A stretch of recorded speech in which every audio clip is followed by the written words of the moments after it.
bonjour, merci d'être avec nous. Si vous en êtes d'accord, on va procéder en deux temps.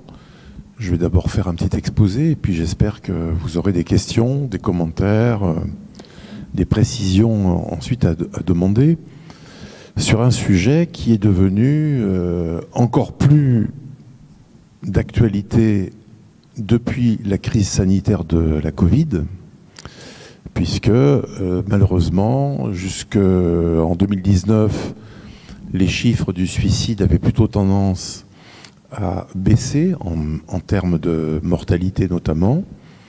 Mais depuis la crise sanitaire de la Covid, on a vu par contre réaugmenter les actes suicidaires, à la fois en termes de mortalité et aussi en termes de morbidité, notamment chez les jeunes filles.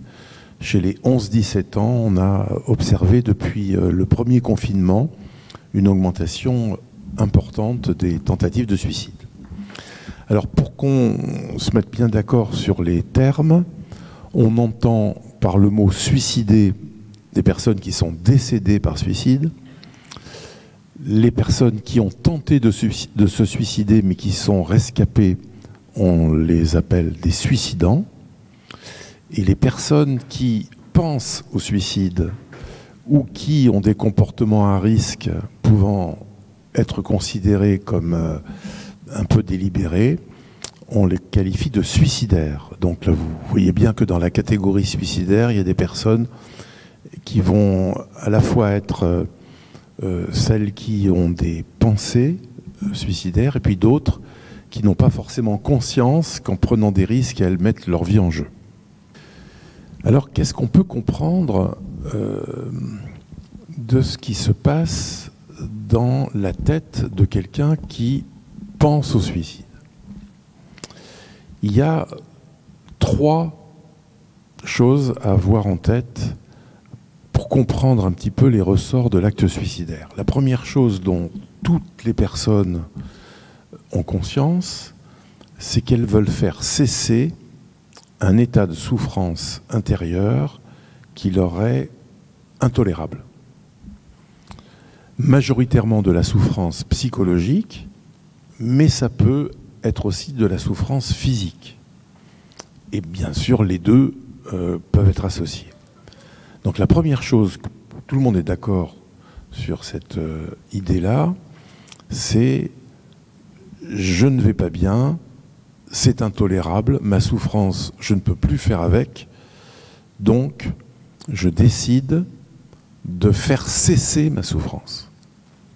Ça, c'est une première donnée qu'il faut avoir en tête. Le besoin de rompre, le besoin de rupture.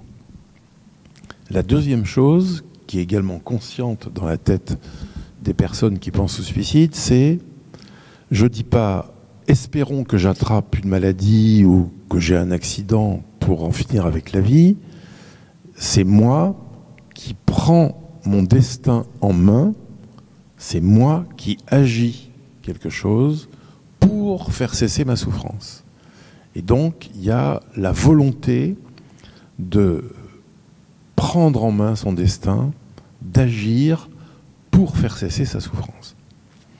Ces deux paramètres sont complètement conscients. Tous les suicidaires sont d'accord avec ce que je suis en train de vous dire. Là où ça se complique, c'est le troisième paramètre. Parce que le troisième paramètre, il comporte de l'ambiguïté. Il y a des jeunes gens qui veulent faire cesser leur souffrance, veulent prendre la main sur leur destin, mais qui n'ont pas forcément pour objectif de mourir. Ces personnes peuvent avoir pour objectif d'en finir avec la souffrance momentanément, provisoirement, avec le secret espoir que les personnes qui les entourent et qui les aiment vont réaliser pendant leur blackout, leur période de coma médicamenteux, qu'elles souffraient, et ces personnes donc espèrent des remaniements affectifs sans avoir visé la mort. Un certain nombre de ces personnes n'ont pas conscience que leur objectif est en fait d'en finir avec cette vie-là, d'en finir avec ce corps-là, point de suspension, pour exister d'une autre manière.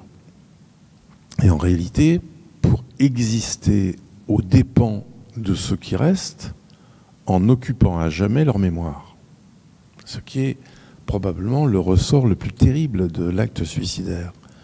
Je me défais de la vie, de ma vie d'aujourd'hui, je rends en quelque sorte mon corps, mais en le faisant, j'ai le secret espoir d'exister autrement, dans une autre vie, en occupant la mémoire de ceux qui restent.